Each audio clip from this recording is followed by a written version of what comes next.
Hello everyone, Rimea here, and welcome to the fifth part of my playthrough of Cloudy Super Mario Bros. U2. So this is the big mod that I've been working on for however many years now, and it finally released 2 weeks ago.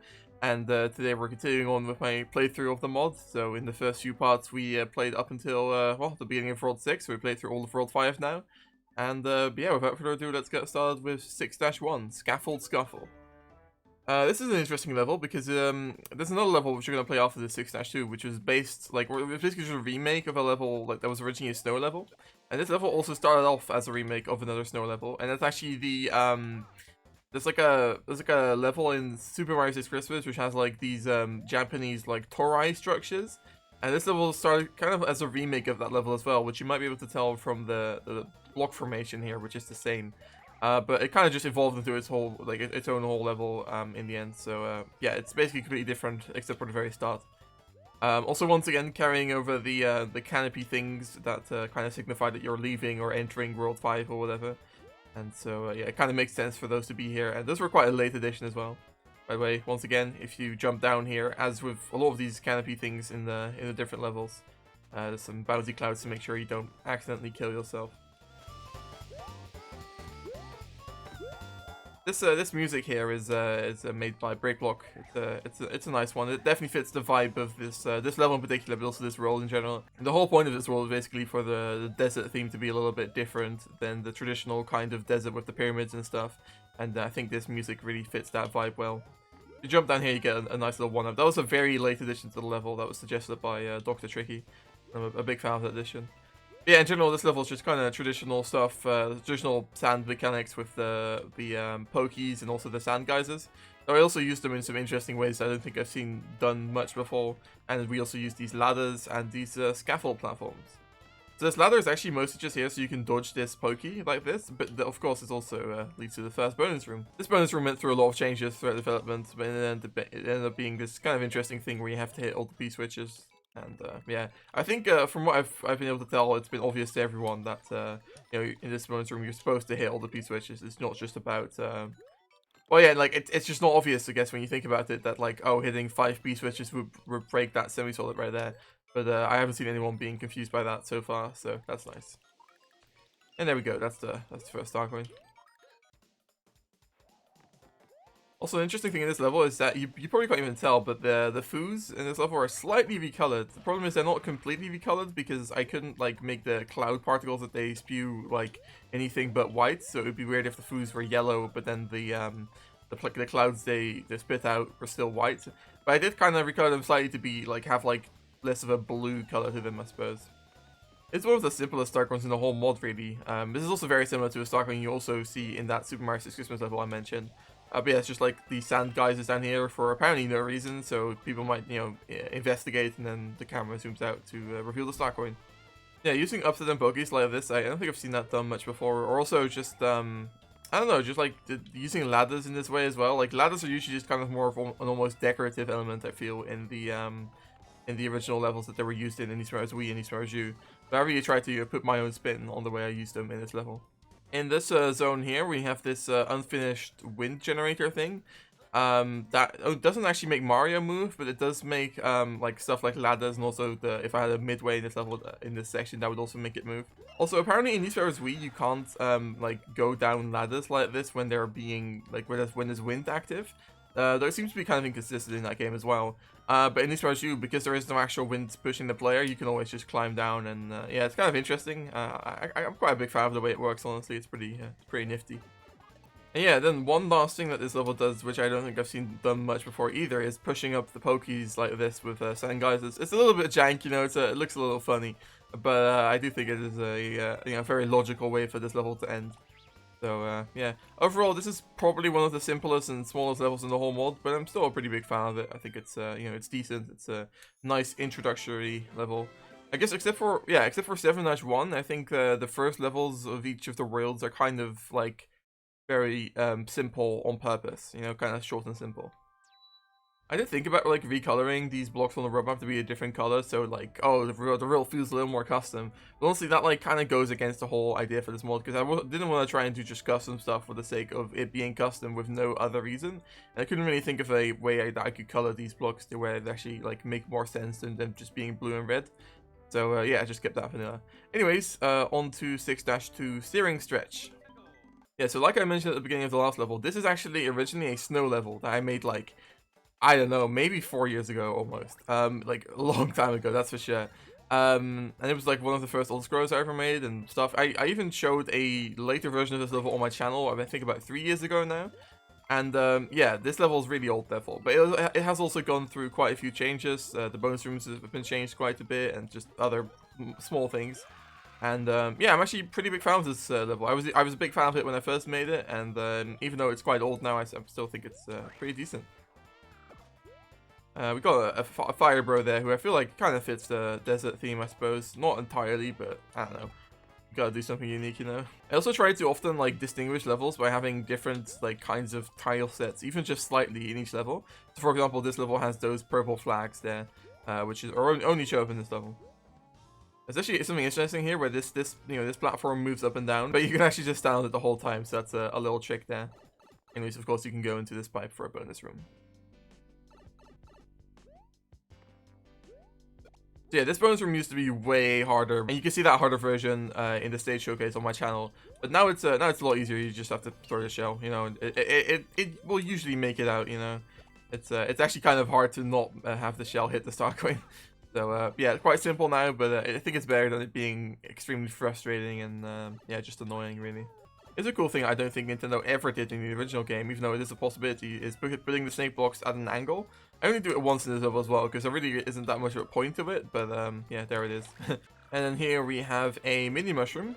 Originally that block used to be like just next to the other power-up block in this level, and that made it kind of frustrating to some people because like they might not hit that block and they might not be aware you're supposed to have a mini mushroom at all. But yeah, this is actually, I think, the only mini mushroom in any level, like normal level in the mod. Of course, they also show up in toad houses. Yeah, and I think I did quite a good job of, I think, like kind of designing this section to still be like fun with the mini mushroom as well. It's also not too long of a section, and then of course the bonus room itself also utilizes the mini mushrooms, the mini Mario's power.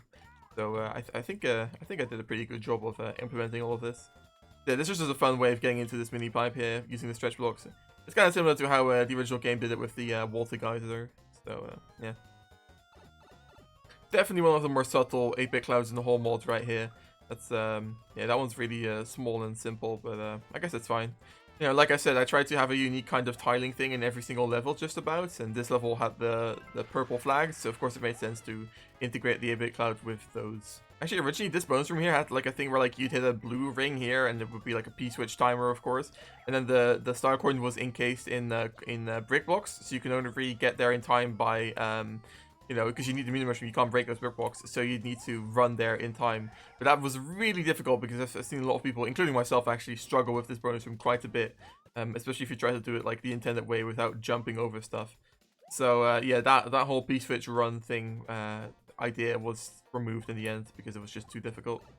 If you go up here, there's this fun little thing here with the gravity coins, which line up nicely with this staircase. Of course, whenever possible, I guess I kind of like making a staircase out of the levels mechanic, kind of like I did with the snake blocks in the previous part. And yeah, you know, it's just a fun way because that's like the traditional goal pole, but then it's like untraditional because I use the moving block mechanic in some way. And so yeah, that's just neat in my opinion. Alright, and now for the tower, the first one that is, Snap Slide Tower. This level went through a lot of changes throughout development. Originally, these like moving block things, which kind of resemble the ones from, I think it's World 2 Castle in the original game. Yeah, originally those were like, oh, it's just going to be hard to explain. There's like these stone totem pole statues in, they're kind of like snake statues really, in Super Mario 3D World, which that they usually appear with like this gear thing that only the cat can hit, and then like the pole like moves upwards. If you know what I'm talking about, you'll probably realize what I'm saying. Yeah, those used to be what these moving blocks were, and you can actually see that in the very first trailer for Cloud 2. But I ended up deciding that those just didn't look right. They weren't like a model or anything. They were just like an image I put onto the moving block. It didn't look right really, and it just felt jank. It felt so random because like it's just like a random 3D world thing that didn't even work the way that they worked in 3D world. So I decided to just make them these more generic kind of moving slab things, which I've seen some people, well, some playtesters who knew about that previous mechanic be upset about. But I personally think this is way less jank, like to a exponential degree. It's just so much better this, even though yeah, it's like slightly less original, I suppose. So this level, actually here, there's like 3 different split paths you can take. There's a layer 0 section to the left there. This is the main route up here through this pipe. But also, if you jump up here, then the camera moves up and you can see this coin. And there's another coin right here above the screen as well. And you can get a special exit to get the secret exit quite early on. This is actually inspired once again by Rimea 2, but I think there's a secret exit in the World 1 tower in that game. And that feels quite similar to this one as well, in terms of like the tiling with these background rocks here, for example, and also just the way it's implemented into the level. I've seen some people, like multiple people actually, saying that secret exit was a little bit too obvious. But then again, I also think that some people, like I've seen, like miss that secret exit entirely and like have to ask me where it was and stuff. So I think it's just it really depends on how you tend to play the game. Whether you are someone who would wall jump up random sections to check for secrets or whether you're not. And in general, I just kind of wanted the people to find that secret exit because it leads to a very cool level in my opinion, and I prefer people not missing cool levels.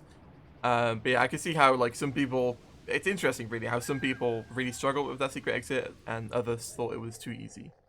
But whatever, that's just how it goes sometimes, I suppose. Anyways, let's hop back into the level. Of course, the way I use these sliding blocks here also is kind of reminiscent of the way they're used in the first tower of Rimea DS, I believe. But yeah, like I said, there's a layer 0 section here, and you can go into this pipe like that. This bonus room is kind of interesting because it's actually kind of difficult. Like, you're actually pretty better off doing something like that because those blocks move down quite quickly, and you might get a Bolt of God. And there we go, first time coin. The checkpoint in this level is very early, and I think that's just like because of the way the whole thing is structured. Like I couldn't really place it anywhere else. Like I didn't want to have the checkpoint after the section that's coming up because that's kind of like one of the, I don't know, a more complicated section, I suppose. So it ends up being pretty early. Like it's right after the first star coin. But like I feel like it's okay for not every level to have like a perfect like middle divider structure.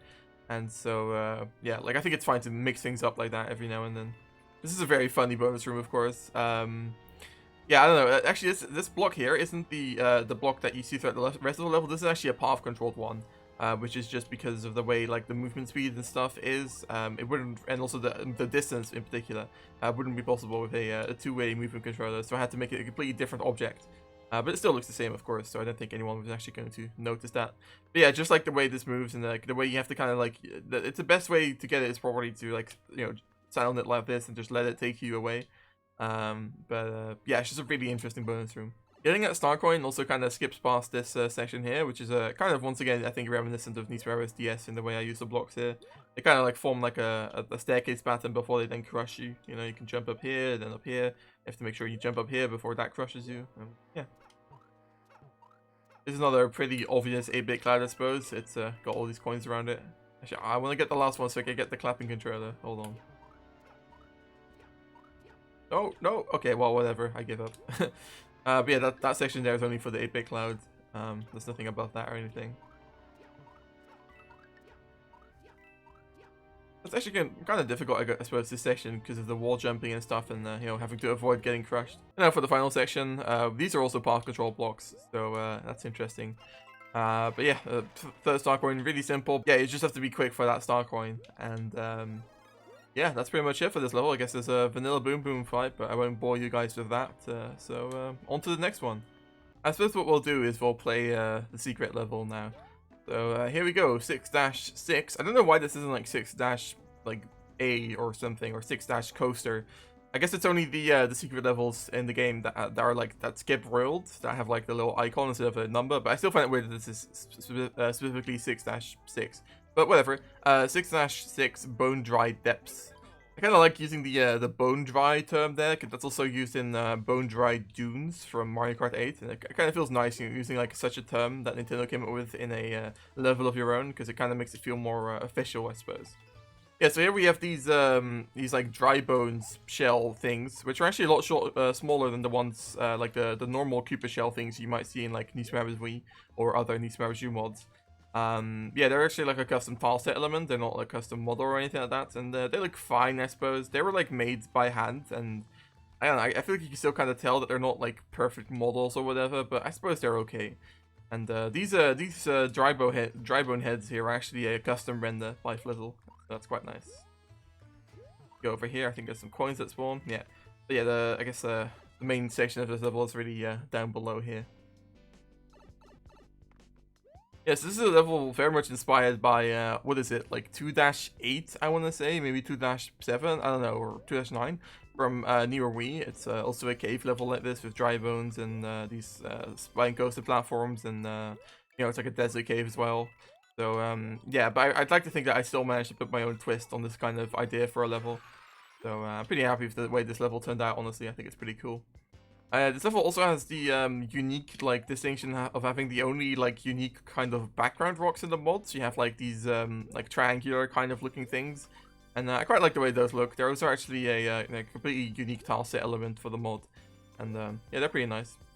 But yeah, so the first section of this level kind of introduces these moving platforms, these moving like spine coaster platforms, which are actually remodeled versions of the platforms seen in the final castle of the original game, because those are also kind of like this kind of aesthetic. And then, you know, later on we're gonna get spine coaster stuff, which kind of, you know, naturally moves on from that moving platform mechanic. The inclusion of this bonus room here is kind of interesting because this level was made before the dark underwater level. So at the point that I made this level, I actually thought that like we weren't going to have you know, these fish bones in any other level in the mod, and so I thought, okay, well, it would make sense for it to be in this level because, you know, it's like a dry bones level anyways. But then it turned out that I did end up making a whole level around that mechanic really, so it's kind of strange now having that here, but I still think it's fine, I suppose. And also later on in this world kind of turns into an almost like semi-beach world, so the fact that there's a water section there isn't totally out of left field, I suppose. Originally, the bonus pipe that you go up in here was actually like in the wall here, and I think a lot of people would have probably presumed that that was like the main route if it hadn't been for the fact that I moved that up here now, because this is a lot more secret. This level I think was actually the first time I ever made a spine coaster level. Though actually this bonus room I'm pretty sure was added after the level's originally completed. This bonus room was probably done like a year ago, whereas the level itself is probably more like 3 years old now. Oh yeah, do you see me like moving right there? That was actually me like continuing the spine coaster momentum from when I went to the pipe from the previous bonus room. That's really interesting how that worked. It's kind of funny. I don't really care, like I don't think it's like a huge bug or anything, it's just kind of funny to me. Oh man, it's been so frustrating watching people play this section and not understanding you're supposed to slide down here. Like, I don't know, like, the whole section is meant to be like, oh, you can slide down. It's even a fun thing here where if you keep sliding, you'll, like, hit this big dry bones and take damage. But, yeah, it's just kind of frustrating seeing so many people not understand that. Though a lot of people also do understand it. And it's fine if you don't understand. Yeah, whatever. And now for the main attraction, of course, the spine coaster section. Which I kind of try to approach very differently from how the original game does. You know, I don't have like the huge uphill sections or anything like that. I find this quite boring. And also try to just kind of implement different mechanics than you'd usually expect in a spine coaster section. This is also something I haven't seen done before. The spine coaster is actually going way left at the moment below the screen because I wanted to make sure that it takes a really long time to, you know, to where you can jump back onto it. And yeah, I just have to make sure that the spine coaster did like longer rounds than you'd actually think it would. So therefore it goes way left and then comes back right below the screen. And also, yeah, just while saying that, we played through the rest of the spine coaster section really. There was like a wall jump thing there to get into this pipe, and you also have to jump over some big dry bones, which is like kind of like the main mechanic of the level, at least in the first half. So, you know, it's a mechanical progression or whatever. You can go into this pipe to get the top of the flagpole, or if you don't make it into this pipe, you can still go to the one on the right to go down below there. There's actually a sign. Yeah, that's actually there because this is the only level that has a 8-bit cloud behind the goal pole. If I get the double digits, then we can see the 8-bit cloud right there. But anyways, guys, I think that's going to do it for this part of the Let's Play. So I hope you enjoyed, and I hope you tune in next time for the rest of World 6, or at least the next few levels. And yeah, see you later. Bye bye.